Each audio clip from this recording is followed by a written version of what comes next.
Welcome to the Conscious Radio Network. Become enlightened, have fun, and tell all your friends and family to share with everyone they know. You can watch us on YouTube and Rumble while following us on Facebook, or find us on X, Instagram, and TikTok. Our podcasts can be found on Libsyn, iHeart, Spotify, Apple Podcast, and more. Most of all, remember to go to our official website at consciousradionetwork.com for past episodes, future shows, and scheduling. We also want to welcome our international audience. Don't stop now. Enjoy the community. Subscribe or follow today.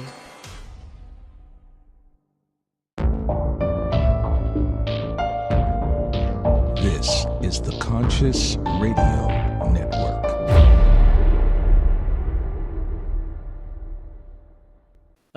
Good day, everyone. Welcome.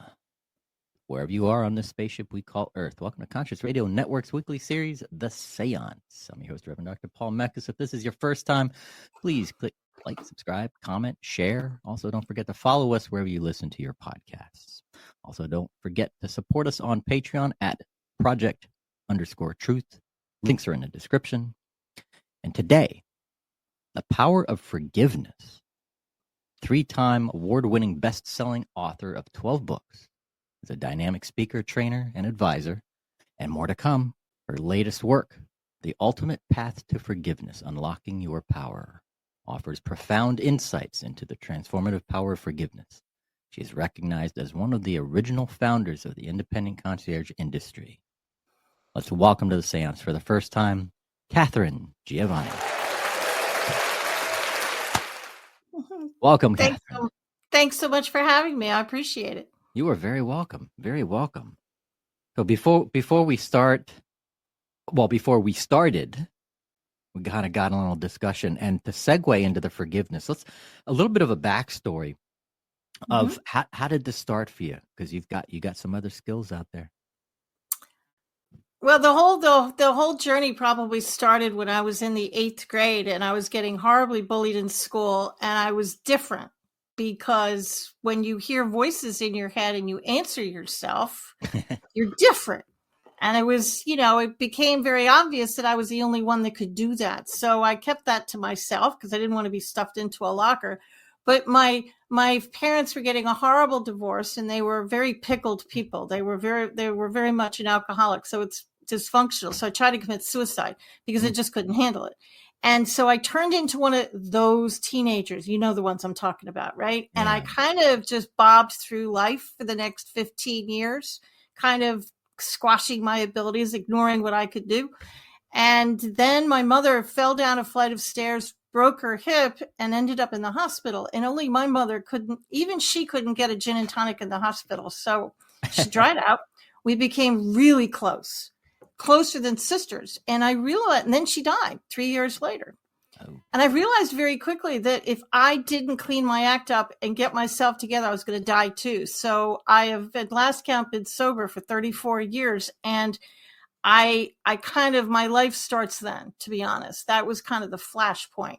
And I realized that I was intuitive, but when you're intuitive back in those days, dinosaurs were roaming the streets. I mean, that's how old I am. But back in those days, if you showed just a smidgen of intuition, they'd slap the "you're crazy" as a bedbug sticker on your forehead. Yeah. And you just didn't say anything because then you'd be put on meds, and it was a problem. So I kept it to myself. I didn't tell anybody. And I am one of the original founders of the independent concierge industry, and that makes me sound really smart and really good. But what it really boils down to is I'm a really good listener. The little bird on my shoulder gave me advice of where to go, and I just went. And that's kind of how it started. And I used to give people information because it downloads into my brain whether I want it to or not. And I just would switch up the words a little bit, saying, you know what you should do? Here's some advice I have for you. Yeah, no, I heard it. And forgiveness is very much a part of recovery, but nobody teaches you how to forgive. They just blanket say, do it. Well, what if you don't want to? There's a problem. And if you were shy like me, I have no desire to reach out to people. At least I didn't back then. It was 30 something years ago. I'm kind of I'm a I'm an extroverted introvert at this point, but that's how it all started. It was like the flash when my mother died, and I realized that I had to make a choice. Wow. And you're right. We're always taught to forgive. First place is church. Oh yeah, very First big. place is church. Oh yeah, And the spiritual sector is you gotta forgive. You gotta forgive. But even the church doesn't really no. teach you Jesus how said, to forgive. you have to forgive 70 times 7. Okay, I'm in. How? Yeah. And then the problem is on a scale of 1 to 10, with 10 being an unforgivable dumpster fire and 1 being the easiest person in the world to forgive, everybody watching and listening to this broadcast is thinking of their number 10. And you want to forgive your number 10, and they might be unforgivable, which means that's fair. You don't want to forgive them. That's fair. So what do? Well, in my system, I want you to start with the number 1s, the easy ones to toss, and you work your way up to the number 10s. That's part of the system. Yeah. And the other part is what everybody doesn't know about the special sauce to the whole thing is nobody thinks to forgive the energy. Einstein proved that energy is neither created nor destroyed. It just transforms from one thing into another. And everything, including this microphone in front of me, has energy around it. So you forgive the person and you forgive the energy around the person. Forgive yourself, the energy around yourself, and the energy around the whole thing. So you can forgive anything, people, places, things, anything. And energy is what will help people stay forgiven, so to speak. Yeah. Now, what makes your forgiveness method? Yeah. Can't speak today. What makes your forgiveness method different from everybody else's? If there are others out there, I'm not familiar with them, but others.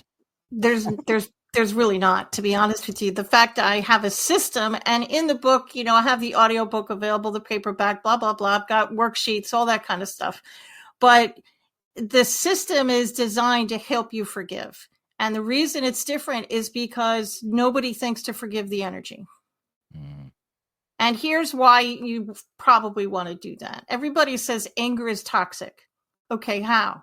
See, nobody teaches us how. They just give these blanket things and expects us to understand it. Nobody says us how. And you can Google this. It's right online. And there's a Japanese researcher, and I know this is not his name, but it's something like Matsumoto or something like that. And I'm going to simplify this pretty much. He studied water. So he took several containers of water. One container of water, he spoke nice things. He didn't do anything else except he spoke love to it, said beautiful words to it. The other container of water, nasty things, horrible things, berated it, said awful things. Then he froze it, and then he put it under a microscope. The water that he said nasty things had these black and brown nasty formations. And the water he spoke love to, beautiful snowflake formations. Why am I telling you this? The human body is almost 98% water. So when your self-talk is bad or you're holding on to anger, what do you think it's doing to the water cells in your body? It's making you sick. Yeah. So by forgiving the energy, by forgiving the people, and by starting with the easy people, like the person who stole your sandwich in work the other day, you can forgive that person. The person on I-95 South who cut you off, yeah, you can forgive that person. How about the person who took your parking spot in the grocery store? You can forgive that person. Start with the easy ones. And that's going to start changing the cells in your body, and you're going to start to feel better. So by the time you get to the dumpster fire, and we could talk about how to forgive the dumpster fire, unforgivable people, but you'll be better prepared for it because you're going to start to feel better. 100%. If somebody ever, that did happen to me. Someone stole my sandwich out of the refrigerator long ago. But I figured they needed it more than I did. Right. And that was a way for me to convince, I forgive you. Whoever it was, you needed it a lot more than I did. But that's the thing. It's an easy person to forgive. Yeah. And what does forgiveness mean? Forgiveness, the definition that I have is it means I want you out of my head. That's it. I want you out of my head. I'm thinking about you. It's taking off over my life. I want you out of my head. Here's a visual for me. For anybody listening to this broadcast, I'm about to hold a purple coffee cup in front of my face. You might want to hop over to YouTube and watch the presentation. Yeah. But This cup, when I first get angry, this can represent anger. It can represent bitterness. It can represent all of that kind of stuff. And look at my body language. I still have one arm open. I can have a conversation. I can go out to dinner. I can go to work. I can manage my anger. It's easy because I have it off to the side. But the more I hold on to it, now I've got two hands holding on to the cup. Well, now it's starting to get into my brain and it's starting to affect my conversations. And if I hold on to it too long, now I can't even see you. It's right in front of my face. It's all I'm thinking about. It's all I'm talking about. And even if I make the stories funny, I'm still talking about it. Yeah. So I'm missing my dream job that just walked in, or my dream significant other, because I'm so focused on the anger. They walked right by me and I didn't pay attention. So by forgiving the easy people, starting on that side of the spectrum, it's going to allow you to start to pay attention again. Pay attention. Maybe you'll find a way to make money. Maybe you'll find a new way to lose weight. There's a reason to buy the book. You might drop some weight. It's going to allow you to pay attention and become the person you were always meant to be. It's going to allow you to live your life again. Yeah. Speaking of book, I'll bring the book up here so people can see it. And again, if you're listening, watch us on YouTube or Rumble. And you can actually see what the book looks like. And the book is, The Ultimate Path to Forgiveness, Unlocking Your Power. Yeah. Yeah. Now, how do you forgive? How do you forgive the unforgivable? Sometimes, in my humble opinion, there are some things that are unforgivable, 100%. So what do you do if you have an unforgivable thing in your life that's tripping you up? Well, there's a reason why I call it a dumpster fire, because I want you can forgive anything. I forgave 1974, the whole year. Now, why did I forgive 1974 and the energy around 1974? Because it was a horrible year. That's the year I tried to commit suicide. And I picked apart all of those memories and I forgave all the players in the year, but it was still tripping me up. So I forgave the actual year. Let me give you another example. Let's say you're driving down the road, you stop at a red light. You turn your head to the right, and that's a school that you went to as a kid, and you were bullied in that school. But the memory goes right into your head. So by the time you get to work, you're just kind of discombobulated. You're in a bad mood. You're chopping people's heads off. Why? Because the memory came up. So how do you fix that? Well, you can go back to that memory and you can think about the school, forgive the energy around the school, forgive the desk, the table, the chair, the light, the playground, forgive the people who were around you that didn't do anything, and the energy around all these things. And that's going to take some of the energy away so you can live again. So if we're dealing with somebody who's unforgivable, I'm the only one that'll ever tell you, you don't have to forgive the unforgivable. You don't, because there's other things, people, places, and things within that memory that you can forgive. Mm-hmm. You can forgive yourself and the energy around yourself for anything you may or may not have done. You can forgive, again, the table, the bed, the chair, the park, the date, the building, the sofa, the furniture, the people. There's so many other things within that dumpster that you can pick apart. So it's like running into a brick wall. I know a lot of speakers talk about that brick wall. I'm not trying to bash them. Really, I'm not. But everybody talks about this wall that we all kind of fall into. Okay, well, pull out a few bricks out of the wall, walk around the dumb thing, keep going. Forgive what you can and keep going. Even if you can only say this, I forgive myself for not being able to forgive. Even if that's the only thing you can do, that's still progress. It's like forgiveness is like an onion, and you're going to peel back layers. You can't get a number 10 person down to a 1 overnight. It's going to take a minute. It's going to take a few weeks to get them down, because you're going to peel back that first layer and memories are going to pop up. Why? Because your brain is a powerful, amazing tool, and it protects you. Yeah. So you've forgotten certain aspects of things purposely. And as you forgive the layers, the memories are going to come out.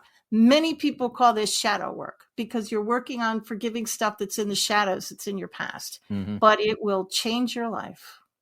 And as an intuitive and medium myself, I tell this to people too, and you probably agree with this, is by doing the work as a medium or an intuitive, you have to be able to step away from yourself. Yeah. That's one of the key things. Meditation and being able to step away from yourself.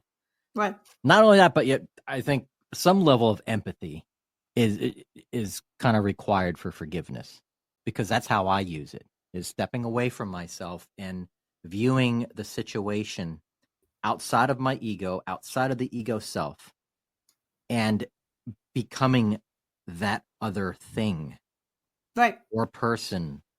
And with the empathy, it'll hit you like a wall in another way. That And darn wall.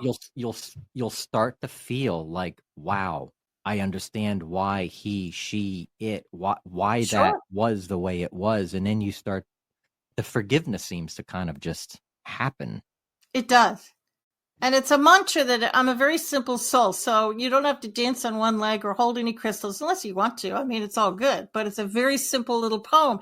And one of the things that people ask me, and I'm going to just answer it right now, is yes, you may forgive dead people because it doesn't matter where they are.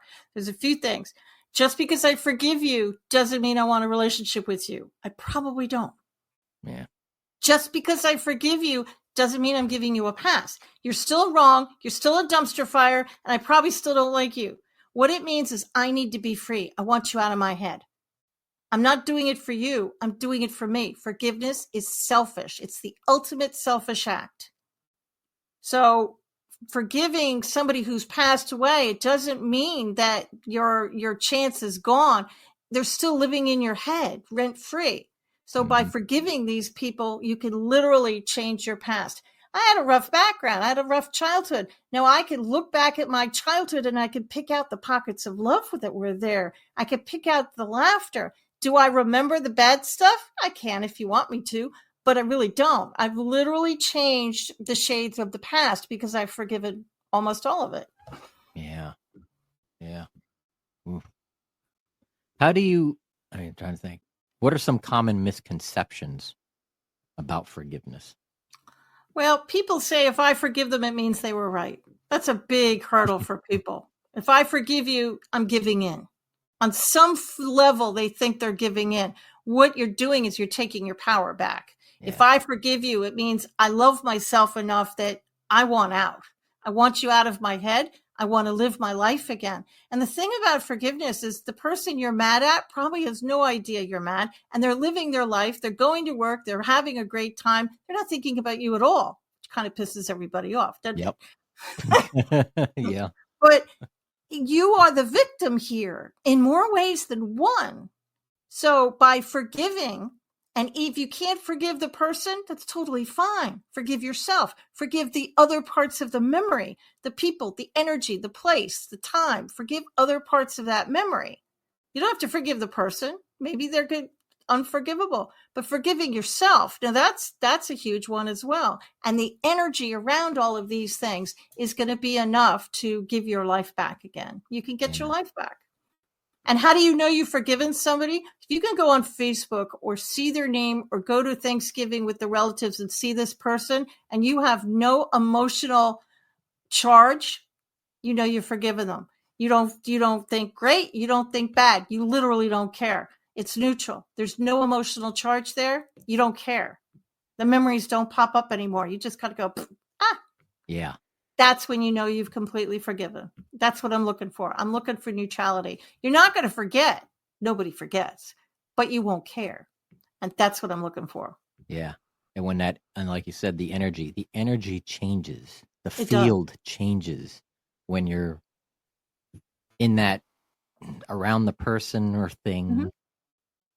But it seems like that is one of the other big misconceptions too, is people always think that forgiveness always has to revolve around another individual, and it doesn't. No, it's all about you. And it follows you. When you get mad, what does everybody think? They think it leaves your mouth and it magically dissipates into the universe. It sadly does not. It hangs in your energy field. And here's, I could stretch your audience's brains just a little. I promise it won't hurt too bad. If you had something traumatic happen in a past life, that follows you too. Mm. And it follows you and it can affect you in this lifetime until you forgive it. And you won't even know it. until you run across somebody like me who can pull out that past life and help you heal it. Yeah. Yeah.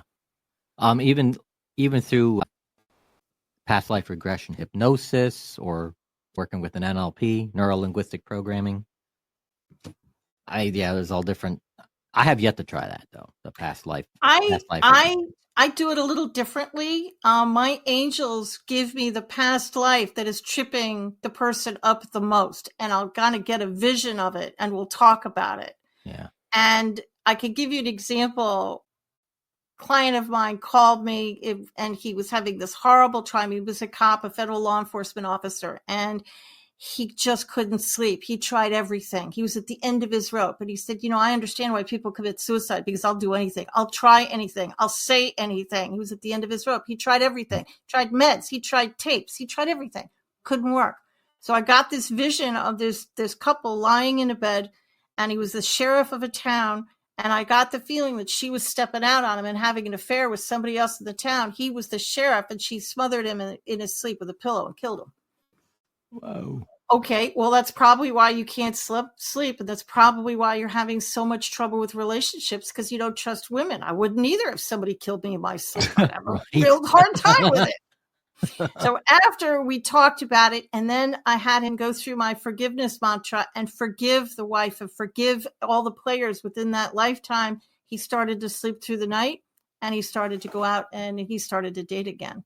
So it's just an example of how one of your past lives can really affect how you're doing. So I don't do it through hypnosis. The angels just kind of give it to me. Yeah. Yeah. And so there's a large group of people who still don't believe in past lives. They just think this is the only life that we have, but that's a pretty serious stance to take, but okay. Yeah, I've met a lot, and I'm like, you got to watch the seance.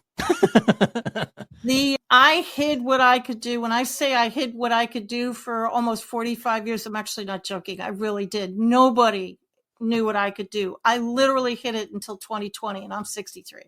And the reason I hid it is because when you're in business, you can't admit what you can do. You get people's past lives. I can heal them. I'm a medium. I can talk to dead people. I hear the little bird. I hear voices in my head. They'll think you're crazy. And you don't put that in a business. I'm one of the founders of the concierge industry. So nobody knew, but everybody kind of looked at me and they couldn't understand why I always had the right answer and why I always knew how to steer somebody. Well, because I was being given the information. I just was flipping the language. So everybody on the planet, I've written a lot of books, 12. And one of the books I wrote was The Little Bird in Your Shoulder. And everybody on the planet, even the people who think this is the only lifetime they've ever been, everybody's intuitive. You either see it, hear it, feel it, or know it. Everybody. And it doesn't matter. 10 out of 10 people. Everybody listening is intuitive. It's just a matter of, do you realize it? I was just born with the volume at full blast, that kind of thing. I just kind of came into this lifetime knowing these things. Some people don't, but everybody can do it. Have you ever walked into a room and it just feels off? Mm-hmm. You can't explain it. Or you're driving down the road and all of a sudden you just get this feeling that you should turn right instead of left. Or maybe you get the feeling I shouldn't take that airplane. So you switch your flight and the airplane crashes your original flight. These are things that happen in the excitement and the dramatic of the moment, but you can learn to do it purposely, like I do and like you do. Yeah. And it's just a matter of figuring out, do you hear it, feel it, see it, or know it, and then just concentrating on it, because everybody does this. Absolutely everybody. Yeah, everybody has a mediumship ability, an intuitive side. Everybody. It's just. Can you imagine if Fortune 500 companies allowed people to be who they really were and allowed people to be intuitive? Can you imagine what that would do for the company? We wouldn't need. Can you AI. imagine if people like me didn't hide it? Think about what could happen. Yeah, artificial intelligence would be out of a job. Right. Well, now everybody I used to work for is a little shocked. It's like, well, yeah. Surprise. Right. So before we move forward, how can people find you? You can go to my website, which is katharinegiovanni.com. And Catherine, thanks to my mother, is spelled a little different. And it's Katharine Giovanni.com. You can go to Amazon, and this particular book, the Forgiveness book, is in paperback, audiobook, and it's also an ebook form. Cool. Cool. How does forgiveness impact mental health? If you're so focused on your anger, it's going to sink you. I mean, I am a survivor of suicide, and you're so focused on your anger, it's it doesn't leave room for anything else. And it's kind of like quicksand, because the more you think about it, the lower you sink. And then it's really hard to dig yourself out of it, unless it usually takes a friend or somebody I had a friend who pulled me out, but the more you do it, the more you sink. And you can't really see the sun beyond the forest at that point. And when you forgive, it kind of cracks your armor a little bit, and it lets a little bit of light through. And then you forgive a few more people, and a little more light comes through. And then you forgive a few more people, and all of a sudden maybe the world isn't as bad as I thought. And you start getting a little taste of gratitude, and you start getting a little taste of positivity. And before you know it, you're halfway out of the quicksand and feeling better. Yeah. It seems too that for someone teaching forgiveness or learning forgiveness is in a way too of kind of, I wouldn't say change, lack of a better word or description, changing our perception of this false reality that we have around us, or that we've created on ourselves. It's exactly what you're doing. Yeah. And literally just opening up the curtain and going, whoa.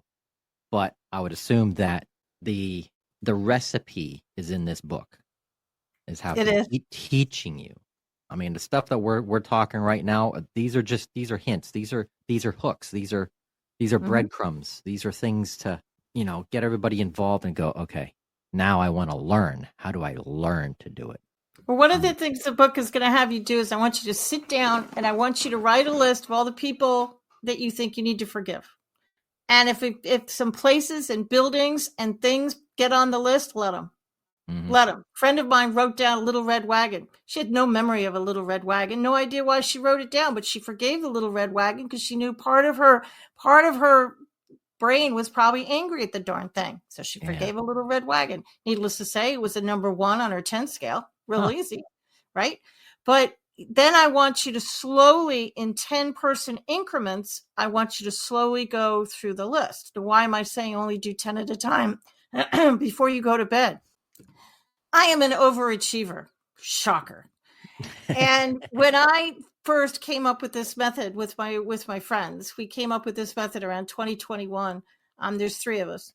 And I thought I got my list, and there must have been 50 or 60 listings on there. And I thought, this is going to be great. I'm going to be like a phoenix rising from the ashes.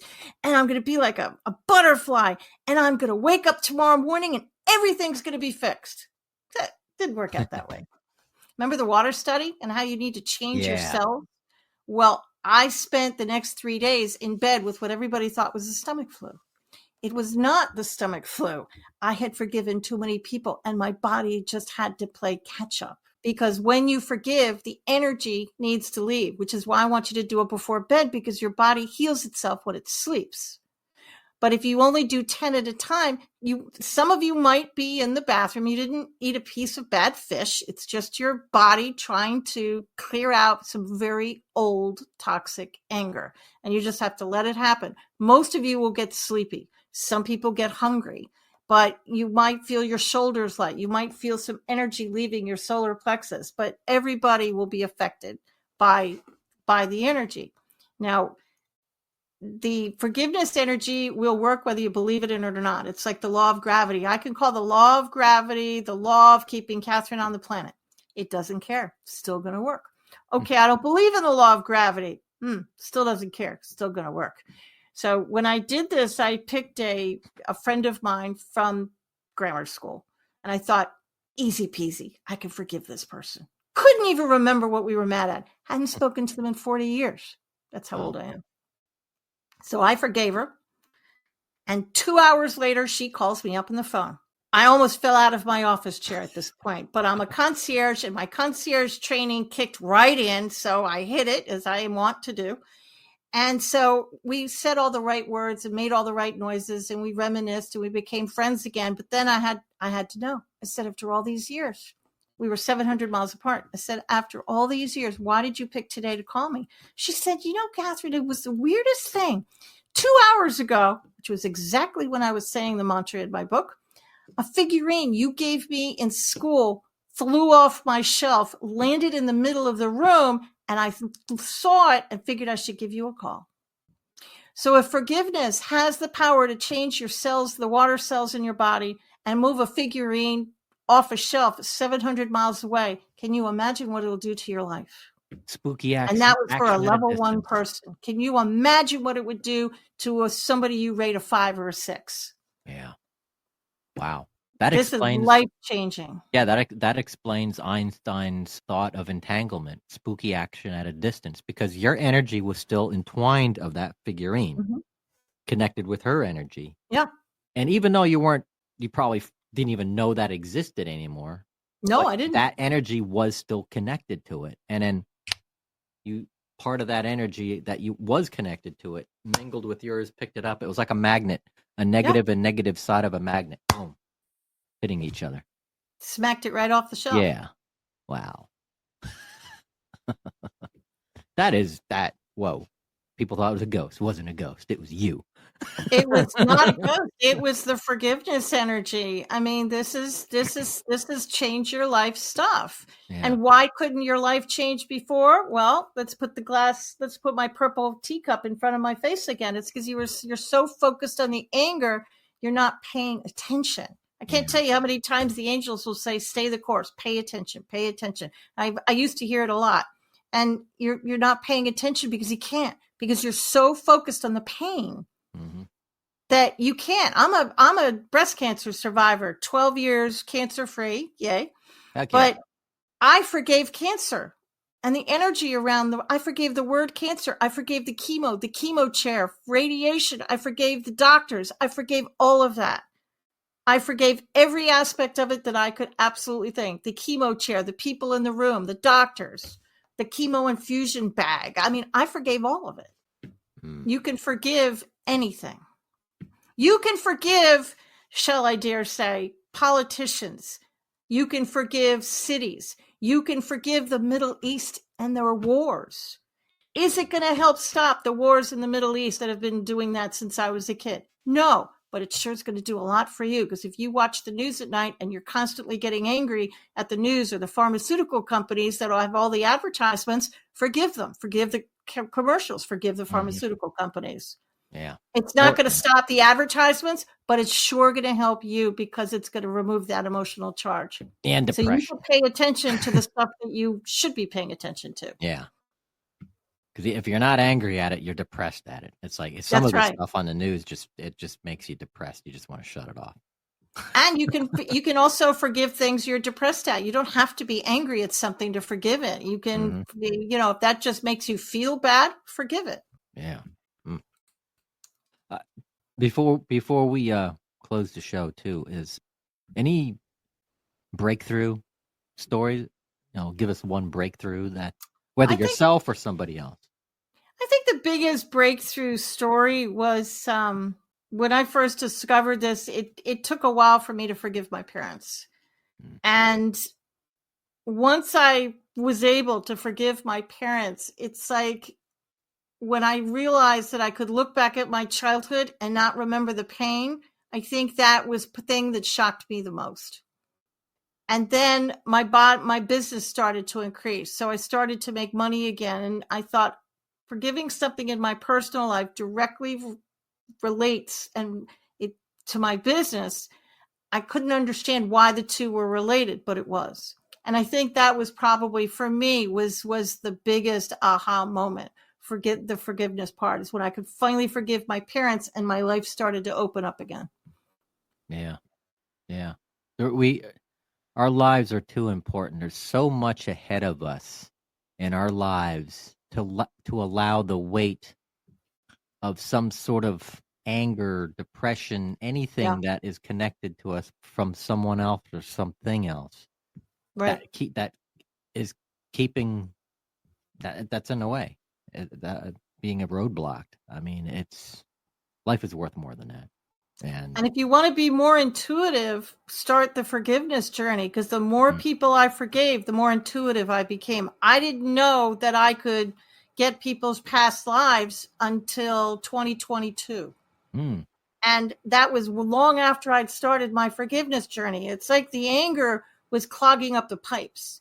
And the more people I forgave, the more intuitive I became, and the more my gifts came through.